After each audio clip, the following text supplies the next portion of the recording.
In today's video, I'm going to teach you how to change Godaddy payment method. To get started, sign into your Godaddy account and go to your profile area. From there, click on Account Settings.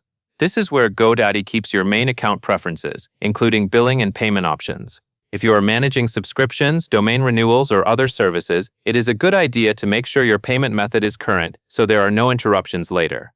Once you are inside Account Settings, find the Payment Method section. In this area, you will see the option to add a payment method. This is the section where you can manage how Godaddy charges you for purchases, renewals, and account-related services. Take a moment to make sure you are in the correct section before continuing, especially if your account has several settings listed in the menu. Before adding a new payment option, check your billing information. If your billing address needs to be updated, look for the Edit button next to Billing Information and click it. Enter the correct address details, then click Save. Keeping your billing information accurate is important because payment methods can sometimes be declined if the billing details do not match what your bank or payment provider has on file. After that, choose the type of payment method you want to add. Godaddy gives you a few options here.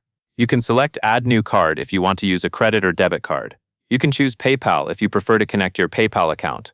You can also select Checking if you want to use a bank account, depending on what is available in your region and on your account.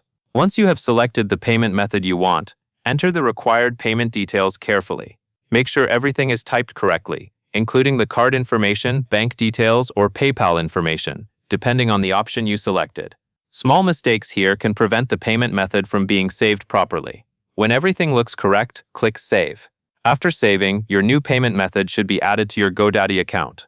If needed, you can review the section again to confirm that the new method appears correctly and is ready to use for future charges. That covers everything you need to know.